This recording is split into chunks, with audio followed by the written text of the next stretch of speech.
Lee's head hurt. It was a deep, constant ache behind her eyes. The air in the grand concourse of the galactic consensus smelled wrong. It was too clean, too thin, with a sweet floral hint that never changed. She missed the thick, complex air of Earth, heavy with smells of rain and soil and life. She stood before the high tribunal, a semicircle of beings from a dozen advanced species. They rested on soft, floating pads. Their large, delicate eyes watched her without blinking. On the vast screen behind them, the order was displayed. Directive 77 Alpha. Resource reallocation. Source, Sol System, Planet Earth. Asset, lithium reserves. Allocation, 90% to Consensus Strategic Reserve. Compliance deadline, 30 standard cycles. Lee took a slow breath. Esteemed Tribunal, she began, her voice amplified for the chamber. This mandate will halt the production of medical stabilizers for our population. It will stop our transition to clean energy. You are not asking for our surplus. You are asking for our survival. The SIL, the lead delegate, rippled its fronds in a gesture Lee had learned meant polite dismissal. Its voice was a soft chime. Delegate Lee, the consensus understands the adaptive nature of your species. Your history shows a remarkable capacity for overcoming scarcity. This temporary adjustment will be managed. The strategic reserve is for the stability of all, including your system. Temporary? Lee asked, her voice tight. The last temporary mandate for our water ice from the Jovian moons became permanent. The one before that for our carbon filament stores is still in effect. Our planet is classified a death world. You use that to limit our technology, to deny us equal trade rights. And now you use it to take the very materials we need to heal our own world. Another delegate, a slender being with gray skin, spoke. The classification is for safety. Your biological resilience, your high-gravity environment, your aggressive tendencies. Unchecked technological growth combined with such a nature presents a risk. The mandates are a stabilizing measure. Lee felt her nails press into her palms. She thought of the reports on her private screen. The child in a Seoul hospital whose pacemaker depended on the new lithium batteries. The coastal cities banking on grid-scale energy storage to replace the last fossil fuel plants. She saw not just numbers, but faces. She saw Min's tired smile from their last call. You speak of our aggression, Lee said, her voice dropping, becoming dangerously calm. But for 5 generations we have served. Our engineers work your most dangerous mines. Our builders terraform your most unstable worlds. Our people sign on as security for your colonies in hazardous zones. We do the jobs you find too difficult, too deadly. And in return, you take our resources to fund your art galleries and your light sculptures and your endless philosophical debates. You call us violent, but your peace is built on our labor and our loss. The chamber was silent. The chimes and hums of the tribunal's communication ceased. They were not used to such plain words. The SIL's fronds stiffened. The tone of this address is not constructive, Delegate Lee. Directive 77 Alpha is not a subject for debate. It is law. Compliance will be enforced by orbital embargo. Your planet's orbital infrastructure, your satellite networks, your lunar docks, they would be isolated. You understand the consequences. Lee did understand. It meant starvation for off-world colonies. It meant communication blackout. It meant watching from the ground as the ships that brought food and medicine drifted away. She looked from one alien face to another. She saw no malice. She saw only a cold, absolute certainty. They were gardeners pruning a dangerous but useful plant, convinced of their own rightness. They had exhausted her arguments, her data, her pleas. They had, finally, exhausted something deeper, her patience. And with it, the patience of every human waiting back home. She straightened her simple gray jacket. I understand the consequences, she said, her voice now empty of all emotion. The human delegation withdraws from these proceedings. We will convey your decision to Earth. She did not wait for a reply. She turned and walked out of the grand concourse, her steps echoing on the polished floor. The eyes of the galaxy followed her, seeing only defeat. They saw a Deathworlder, put in her place. They did not see the quiet closing of a door. They did not see the message her hand discreetly sent, a single code phrase to a secure terminal on Earth. They did not see the end of asking, and the beginning of something else entirely dead on Earth. In a calm, dark room under Sol, Min watched the feed end. The silence in the room was heavier than any noise. Sue sat at the logistics console, her fingers still. Jay stood like a statue by the door. Tay scrolled through the final, damning text of the mandate on his screen. Min leaned forward, his elbows on the cool table. He saw Lee's final, flat expression before the screen went dark. He saw not anger, but a kind of release. He looked around at his team, the ones who had planned for this darkest of days, hoping it would never come. They didn't listen, Sue said softly. They never do, Jay replied, his voice a low rumble. They just take. Min nodded. He felt a strange peace. The fight was over. The real work could now begin. He entered his own authorization code. That's it, Min said, the words simple and final in the quiet room. No more debates. Execute the white file. A light on the main console turned from amber to a steady, pure white. The white file was not a weapon. It was a stop. Across the galaxy, on 100 different worlds and 1,000 different ships, notifications began to appear on the private devices of humans.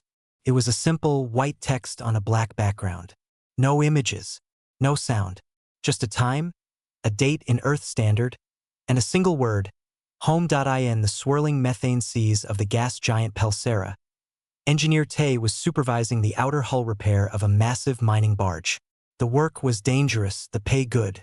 The aliens who owned the barge stayed safe inside, watching through thick windows. Tay's personal pad vibrated in his suit's pocket. He finished welding the final plate, the act so routine his body did it while his mind read the message. He felt a knot in his stomach loosen, a knot he had carried for 10 years. He turned to his crew, 5 other humans in heavy environment suits. He flashed the message on his suit's external display. One by one, they saw it. No one spoke. They simply began collecting their tools in an orderly, calm manner. Inside the barge, the overseer, a nervous being with long tendrils, buzzed the comms. Ty. The sensor grid shows incomplete work on Sector 9. What is happening? Tay opened the channel. His voice was flat, polite. Our contract is terminated. Effective immediately. We are leaving. Terminated? You cannot. The stability of this facility depends on this repair cycle. You have a multi-cycle agreement. We did, Tay said, turning off his welding torch. We don't anymore. The terms have changed. Good luck. He closed the channel. He and his crew entered their small, sturdy shuttle. They left the massive, ailing barge floating in the orange clouds. They did not look back. On the lush, low-gravity world of Viridia, Sue was in the central logistics hub. Her job was to make sure the food, water, and air for the entire floating city flowed without a hitch. The Viridians were brilliant artists and thinkers, but they found the details of system dynamics and flow rates boring. Sue's screens showed a beautiful, balanced web of life support. Her personal screen lit up with the white message. Home. She took a deep breath. For years, she had built in quiet instructions, backdoors, and custom protocols to keep the delicate systems running. They were her children. Now she entered a final 7-part code. On every main screen, a friendly, green status indicator turned blue, then began flashing a soft yellow. A simple text appeared in the local language, system in safe maintenance mode. Seek qualified technician. She stood up, took her jacket, and walked out of the control center. A Viridian manager, floating gently on a cushion of air, stopped her. Sue, the biofilter in Sector Blue is showing a warning. What does this mean? It means the system needs attention, Sue said, her voice kind but distant. I have resigned. My access is ended. You will need to fix it yourself. Resigned? But you built this. You are the only one who understands the custom couplings. I know, Sue said and kept walking. The beauty of the city, its fragrant air and singing trees, suddenly felt like a painting. Empty. She headed for the human quarters to pack Dot on a stark military outpost at the galaxy's edge. Jay stood at attention. He wore the uniform of the Consensus Peacekeeping Auxiliary. He and his squad, all humans, were the security for a research station studying spatial anomalies. The work was lonely and dangerous. The pay supported families back on Earth. Jay's wrist unit vibrated. Home. He didn't react. He finished his patrol route. He returned to the barracks. He opened his locker and began removing personal items. A photo of his sister, a smooth stone from a river on Earth, a real paper book. His squad mates saw him. They checked their own devices. One by one, they began to do the same. The station commander, a tall, rigid alien named Kvor, entered. Sergeant J. Explain this unscheduled activity. Jay turned. He placed his unit badge, his weapon, and his access card on the bunk. I resign my commission, sir. My squad resigns with me. We are returning to Earth. Kvor's large eyes widened. Resignation? In a frontier zone? This is abandonment of post. This is a crime. Our contracts have a clause, Jay said, his voice like stone. Termination for cultural imperative. This is that. Our transport will be here in 6 hours. You will be court-martialed. You will never work in consensus space again. Jay almost smiled. It was a cold, slight thing. That is the idea, sir. Back on Earth, in the quiet room under Sol, Min watched the map. It was a map of the galaxy with thousands of tiny green lights. Each light was a human or a group of humans in service to the galactic consensus. One by one, the green lights began to move. Slowly at first, then in clusters they all started drifting inward, toward a single yellow dot in the spiral arm. Sol. Home.it was not a retreat. It was a recall dot on mining stations. Life support systems went into safe mode. On trading hubs, human-piloted ships declined new cargo and plotted courses for the jump gates leading home. In tech vaults, the special programs humans wrote to manage alien systems, programs for gravity control, for data flow, for energy distribution, quietly encrypted themselves. Password prompt appeared. It was a phrase in no alien database. It was a line from an old Earth poem. The galaxy slept through the first part of it. They saw a few humans leaving a job. They heard of some resignations. They assumed it was a protest, a brief show of emotion. They would wait for the Deathworlders to calm down and come back. They had always come back before. They did not understand that every human who left, every system that locked, was a single thread being pulled from a grand tapestry. And the tapestry, for all its beauty, was held together by those threads. No one had ever pulled them all at once.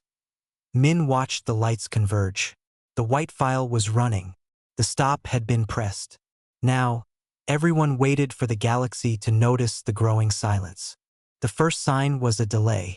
On the Hestron mining colony, the massive drills that bored into the planet's mineral-rich crust were wonders of engineering.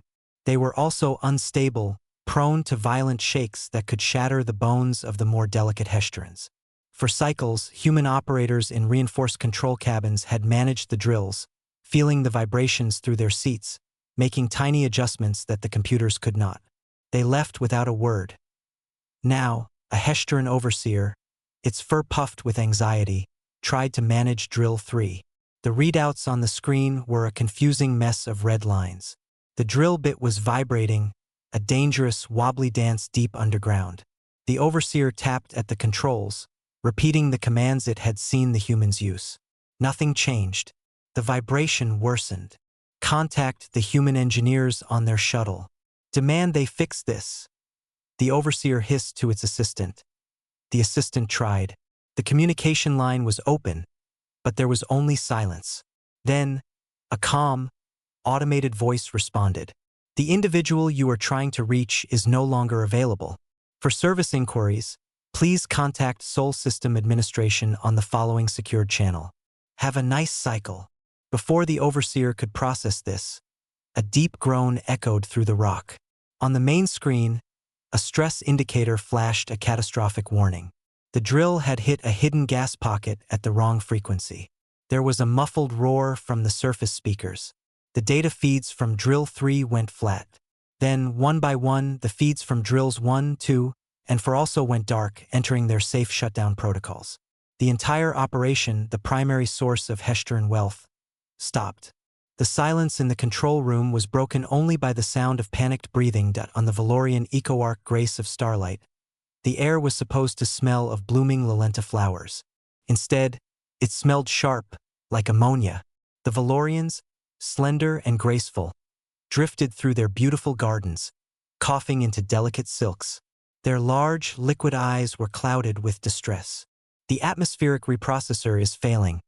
The chief botanist chimed, its musical voice strained. The filters are rejecting the nitrogen balance. The system is suggesting we talk to it. What does that mean? The ARC director asked. It asks a question, a riddle. What flows but never walks, and is the first to mourn when the balance breaks? If we answer incorrectly 3 times, it says it will purge the cleaning cycle for our safety. The Valorians looked at each other in horror. They were poets and artists. The human Hannah who maintained this system had always just fixed it. She would listen to the machine's hum, tap a few keys, and the air would clear. Now Hannah was gone, and her machine was asking for poetry. They did not know the answer was water. The system, following Hannah's last programming, detected a failure to communicate and began a full purge. Precious, clean air was vented into space to protect the machinery. The smell of ammonia grew stronger. The news trickled, then flooded, into the galactic consensus networks. A transport hub on the edge of civilized space was in chaos because the cargo-loading AI, designed by a human programmer, had encrypted its priority protocols. It was now loading ships in alphabetical order by the captain's name, not by perishable status. A hospital station found its surgical robots frozen, displaying a single message: software license expired. Please renew with Sol System licensing. But the real shock came from the military. The consensus peacekeeping fleet, a symbol of orderly power, was preparing for a routine show of force near a disputed nebula. Admiral Nix, a stern and confident being, stood on the command deck of the flagship Light of Order. Power up the primary star drive, he commanded. The technician, a young alien with nervous hands, tapped the controls. Nothing happened. He tapped again. A cheerful message popped up on the main screen. Hello. The gravitic torque regulator is performing a scheduled diagnostic. This process is important for your safety. Estimated time to completion: unknown. Would you like to play a game of chess while you wait? /N. Diagnostic? Who authorized a diagnostic? Nix roared. Bypass it. They could not bypass it.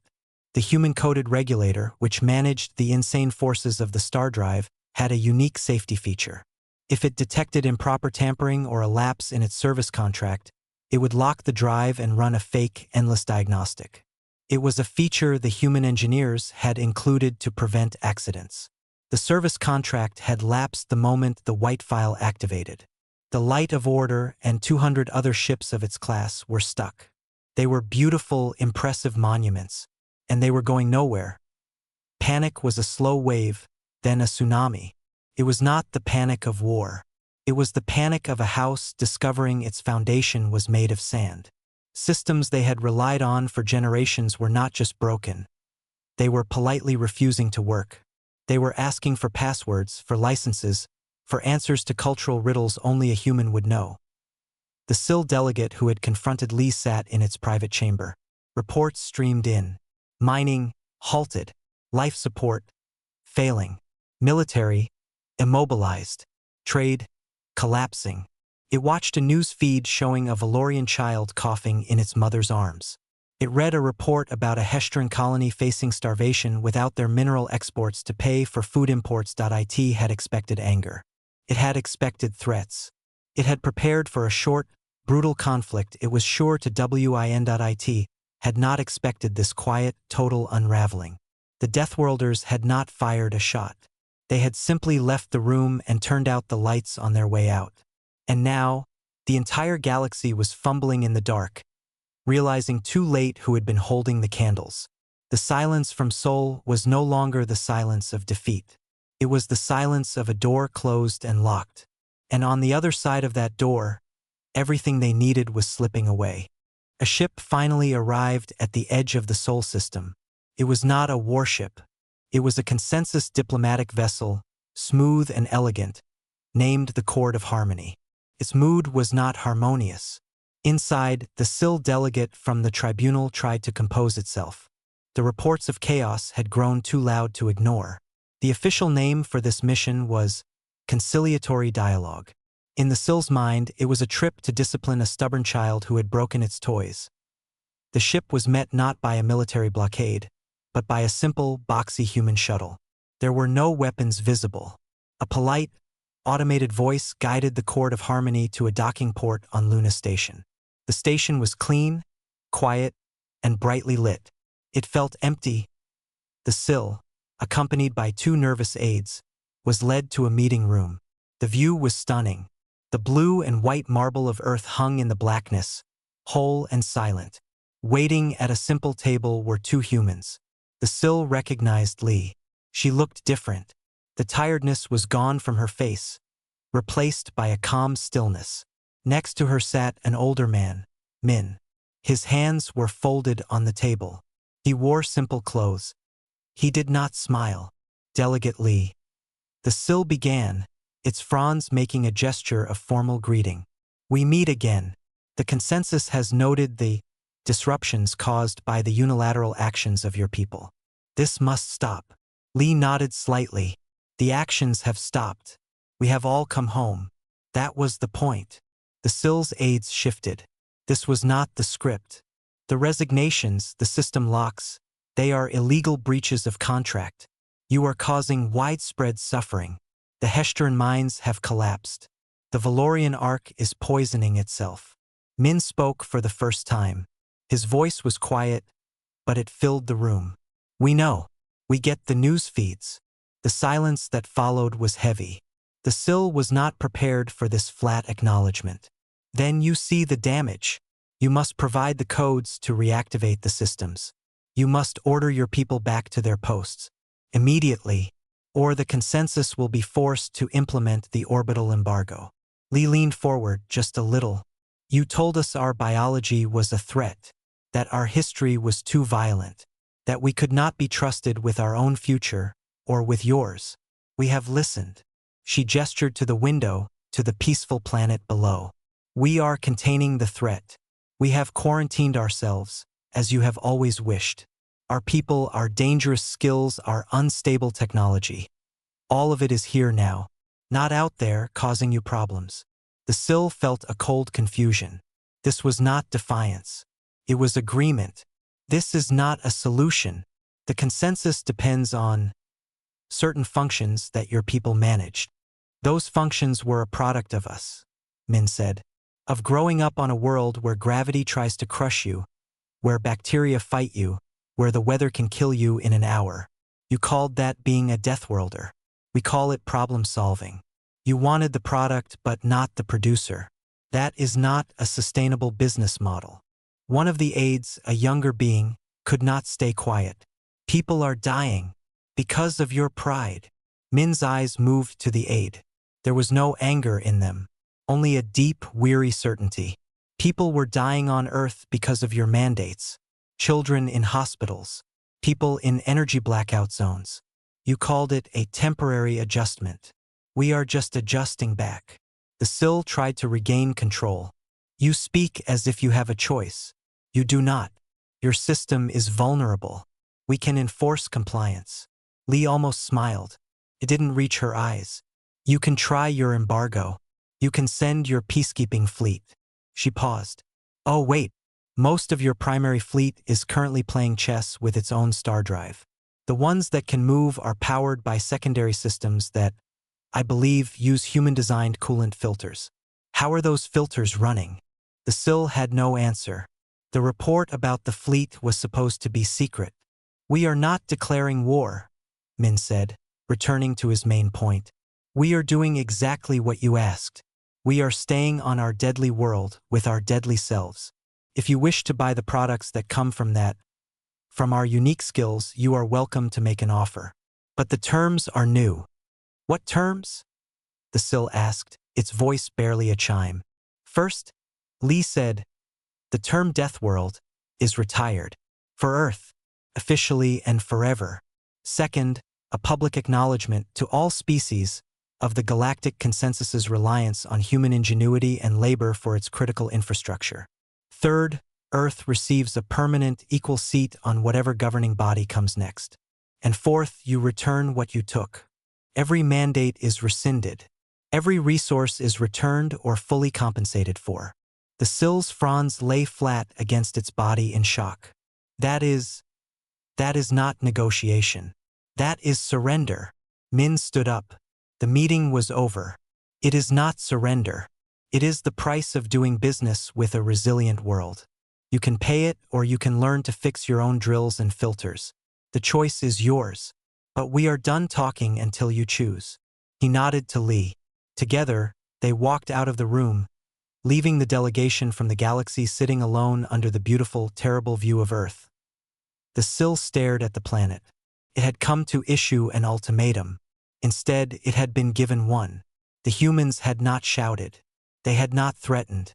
They had simply explained the new reality with the calm of geologists describing a cliff that has already fallen.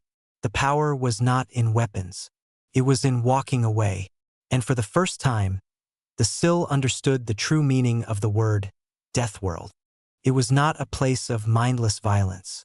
It was a place that taught its children how to survive anything, even the galaxy itself.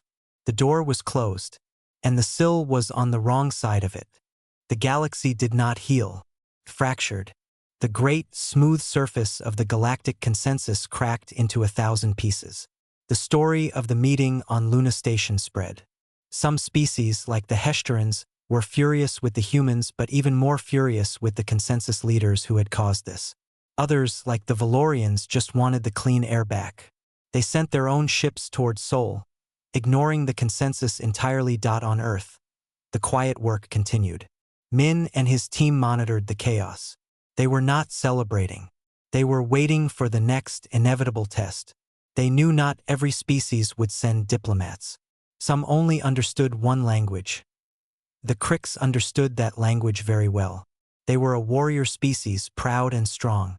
They had never liked humans. Humans were too adaptable, too hard to intimidate. The Krix saw the galaxy's weakness as an opportunity. They would attack the humans, break their spirit, and take the reactivation codes by force. Then, they would sell those codes to the highest bidder and become the new power in the galaxy. It was a simple plan. A Krix battle group, 3 sharp-edged ships, exited faster than light travel at the edge of the Sol system. They did not ask for permission. They broadcast a single message on all frequencies. Humans. You have stolen property. You will surrender all system codes and submit to Krix authority. Or we will burn your outer colonies and drag the answers from your ashes. In the control room under Sol, an alarm chimed softly.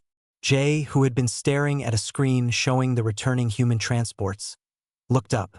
He saw the red icons of the Krix ships. A slow smile touched his lips. It was not a nice smile. Min turned to him. They've chosen the direct approach. Jay stood up. I'll handle it. Police action protocol. Police action protocol. Min confirmed. Minimum necessary force. Show them the price of admission. Jay moved to a different console. He was not going to command a fleet. Humanity had no fleet to speak of. He opened a direct line to a small, rocky outpost on Ceres, the largest object in the asteroid belt. The outpost was officially a mining survey station. It was home to 40 humans.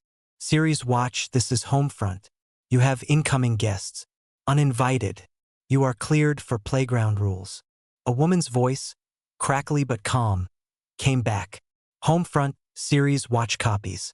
Playground rules. Let them come. The Krix ships ignored the small station on Ceres. Their target was Luna, Earth's moon. They moved inward, confident. As they passed the asteroid belt, the lead ship sensors pinged. A tiny object, no bigger than a personal pod, was moving on an intercept course from Ceres. It was moving very fast. The Crick's commander scoffed. A missile? They could swat it aside.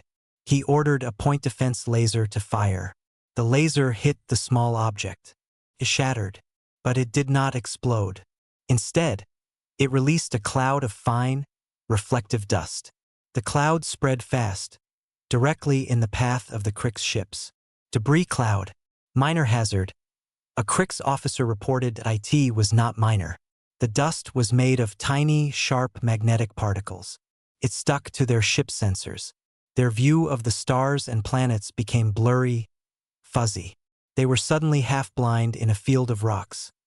From Ceres, 3 more small pods launched. They did not head for the ships.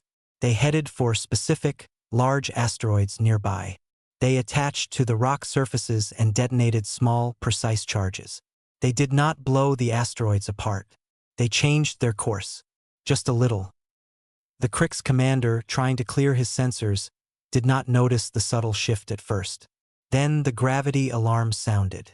3 asteroids, each the size of a mountain, were now on a converging path. They were not going to hit the Crick's ships. They were going to pass very, very close, creating a chaotic swirl of gravity that would rip the ships off their path like leaves in a stream. Evasive action, the commander roared. But evading was hard when you couldn't see clearly. One Crick's ship scraped against a smaller rock, its hull screaming. Another spun, its engines fighting the unpredictable gravity. They were not being attacked. They were being herded. The herding pushed them toward a dense cluster of small asteroids. The third Crick's ship, trying to avoid a collision, fired its main plasma cannon at a tumbling rock. The rock vaporized. The explosion nudged another rock into the path of the second ship. It was chaos. Jay watched from Earth. The Cricks were excellent at set-piece battles, ship-to-ship duels in open space. They were not good at this. This was a bar fight in a room full of furniture. Humans had grown up in the asteroid belt. They knew every rock, every drift. To them, it wasn't empty space. It was a landscape. Finally, the lead Crick's ship, battered and disoriented, broke free of the cluster. This communication array was damaged, but it could still receive. A new message came in on a clean, clear channel from Ceres. It was the woman's voice. Crick's vessels. This is Ceres Watch. You are in a navigational hazard zone. Your aggressive maneuvers are unsafe. We have disabled your weapon systems as a safety precaution. The Crick's commander checked. She was right. Their targeting systems were frozen by a tailored computer virus delivered in the first dust cloud. We recommend you power down your engines and await a tow. Unarmed tug from Luna will guide you out of the belt. If you do not comply, we cannot guarantee your safety in this dangerous environment. The next asteroid we move might not miss. The message ended. The Crick's commander looked at his crew. They were bruised and shaken. They had not seen a single human warship. They had not fought a glorious battle. They had been outplayed by rocks and dust and clever tricks. They had been humiliated by a mining station. The galaxy watched the broadcast of the Crick's surrender. It was not a grand spectacle. It was a quiet video of a battered Crick's ship being slowly led by a small, boxy tug back toward the edge of the system. The lesson was not lost on anyone. The humans had not destroyed the Cricks. They had not needed to. They had simply used their own deadly environment as a weapon.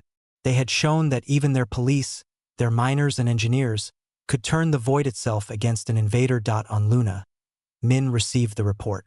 He gave a single nod. Good work. The message was now clear to every species in the galaxy. You could not beat the Deathworlders on their own ground. And their ground, it seemed, was everywhere they chose to stand. The cost of trying was not annihilation. It was a quiet, utter defeat at the hands of people who saw the universe not as an empty stage for war, but as a tool to be used. The Sill had been wrong. Humanity's patience had not ended in fire. It had ended in stone-cold, ruthless control. A year passed in the Sol system. It was a quiet, busy year. Earth turned, seasons changed. Cities hummed with a new kind of energy, one not spent on building things for others. The lunar docks, once filled with alien ships, now hosted only human vessels. They were not pretty, but they worked. The galaxy, however, did not have a quiet year. It had a long, painful year of stumbling. The Heshterans had managed to restart one mine with their own engineers. It operated at a quarter of its old speed. The Valorians had finally answered the riddle from their air system. By then, many of their precious plants had died. The consensus fleet was still mostly grounded. The elegant, peaceful order was a memory. A new ship came to the edge of the Sol system. It was not elegant. It was a simple Heshtaran freighter, modified for a long journey. It carried a delegation, but not from the old consensus. It was a group of representatives from the species who were suffering the most. The Heshterans were there. The Valorians were there. Even a Crix observer was present, silent and subdued. They were led by the Sil delegate. It looked older, its fronds dull. They were met by the same shuttle, guided to the same room on Luna Station. The view of Earth was the same, but the people in the room had changed. Min and Li looked rested. Their calm was not the calm of exhaustion anymore. It was the calm of people who are home. The Sil did not sit. It stood before the table, its posture one of formal deference. "We have come," it began, its chime voice softer than before, "to discuss terms." Min gestured to the chairs. "Please, seat." They sat.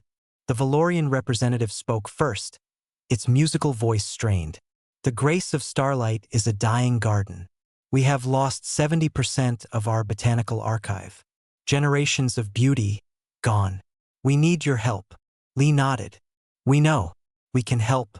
But not under the old rules." The Heshtaran growled, a low sound of frustration. "Our people are hungry. Our economy is broken. We need the mines running." "We can help with that too," Min said. "Our engineers can have Drill 3 operational in a week. The others will take a month." The Crix observer shifted in its seat. "And the price?" Min looked at Li. She placed a single sheet of smooth, real paper on the table. On it were words in clear, simple script. The title read, "The Sol Accord." "The first term," Li said. "The classification Deathworld is permanently removed from all databases for Earth and its people. In its place, the term Resilient World will be used." The Sil hesitated, then gave a slow ripple of agreement. "That is acceptable." A change of words. "It is not just words," Min said, his voice firm. "It is the story you tell about us. That story changes. Now," Li continued. "Second, a full, public and formal acknowledgement by all signatory species of your reliance on human labor, ingenuity and technology for the maintenance of critical galactic infrastructure for the past 5 generations. This statement will be taught in your schools." The room was silent. This was not about resources. This was about history. This was about truth. The Sil understood this was the core of the pain. To admit they had been wrong, and had been carried for so long. Finally, it bowed its head. "We will publish the acknowledgement." "Third," Li said, "Earth is granted a permanent and equal seat on a new galactic council. A council where decisions are made by agreement, not by mandate from the oldest or most advanced species. A council where all worlds, resilient or gentle, have one vote." This was a harder pill. It meant sharing real power. The Heshtaran and the Valorian looked at each other. Their worlds had suffered under the old consensus too. They had had little real say. Slowly, the Heshtaran nodded. "One vote. For all." Finally, Min said, leaning forward, "The price. For the reactivation of every system, for the return of our engineers and programmers under new, fair contracts, you will return what you took.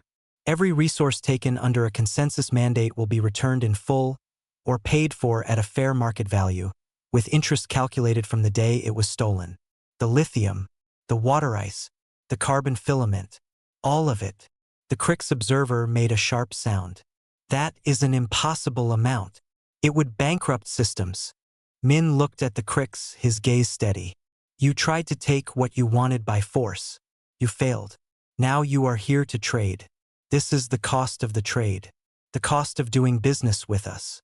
You can pay it over time, but you will pay it." The Sill looked at the faces of the other delegates. It saw exhaustion. It saw defeat. But it also saw a desperate hope. They needed the humans. Not as servants, but as partners. The old way was gone. This was the only bridge forward. We. The Sill's voice was a whisper. We accept the terms. We will sign the Soul Accord.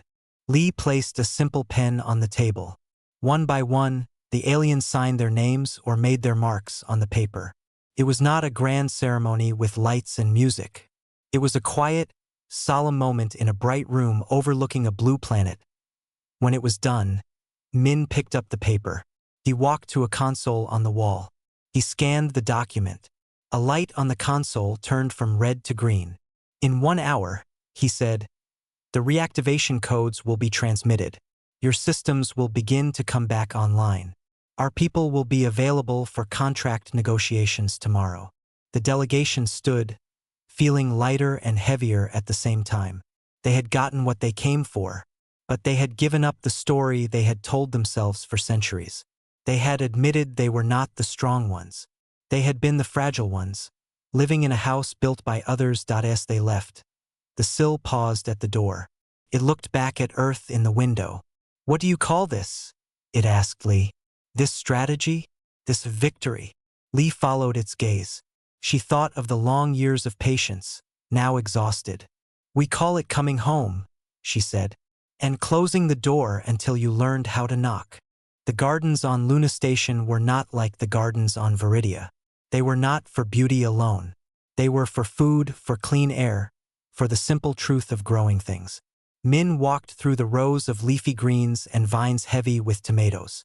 The light was from bright lamps, not a sun, but the plants did not mind. Lee found him there. She carried 2 cups of tea. She handed one to him. They stood together, not looking at the stars, but at the dark, fertile soil. The first ships have gone out, Lee said. Her voice was quiet in the hum of the growth lights. Tay's team left for the Hestern mines an hour ago. Sue is on her way to the Valorian Ark. They have new contracts. Good ones. Min took a sip. The tea was strong, bitter from earth herbs. Good, he said. It was not a celebration. In the control rooms on Earth, there was no cheering. There was only the sound of work. Screens showed the first lines of code traveling across the void. Systems on 100 worlds flickered, recognized an old friend, and hummed back to life. The air on the grace of starlight began, slowly, to sweeten. Deep in the Hestern crust, Drill 3 gave a shudder and began to turn, guided by a human hand once more. The galaxy breathed a sigh of relief so deep it felt like a new wind. But it was a different wind now, carried a new fact. The fact was written into the Soul Accord, taught now in schools. For generations, our peace was built by resilient hands. On the viewing platform of the station, Min and Lee finally turned to look out. Earth hung in the black, a brilliant marble of blue and white and swirling storm clouds. It looked peaceful. It looked fierce. It was both. They thought our patience was a weakness, Min said. He was not talking to Lee, but to the planet itself. They thought it meant we would bend forever. Lee stood beside him. They forgot what our patience was for. It was for surviving ice that lasted 10,000 years. It was for waiting out droughts that killed every other thing. It was for learning how to live with the earthquakes and the volcanoes. She paused. Waiting for the right moment to act is not a weakness. It is a weapon they never understood. The galaxy had expected a roar when that patience ended. They had braced for a wave of fire and metal, for the violent Deathworlders finally living up to their name. They had prepared for chaos. What they got was the opposite of chaos. They got the most disciplined action the stars had ever seen. A single, unified, quiet step backward. A door closing. The lock clicking not with anger, but with finality. We did not conquer them, Min said. No, Lee agreed. We just stopped holding them up, and they had to learn how to stand on their own. Or fall. The lesson was learned. The new Galactic Council, with its single vote for every world, would be messy. It would be loud with argument. Humans would be there, their voices calm and steady. They would not dominate. They would simply be present, a reminder of the cost of arrogance. A young assistant, a human named Jay, walked out to the platform. He handed Min a data pad. The first resource shipments have arrived from the Heshterans. The lithium, they've started repayment. Min glanced at the screen. It showed numbers, tonnage, schedules. It was not about wealth. It was about a promise kept. Good. Send it to the Hospital Alliance in Seoul first. Tell them the wait is over. Jay nodded and left. The silence returned, filled only by the gentle hiss of the station's air. The two humans looked at their world, and then at the sea of stars beyond. They felt no hunger for those stars. Not anymore. The stars were now just places. Some had friends. Some had jobs. All were now connected by a simple truth.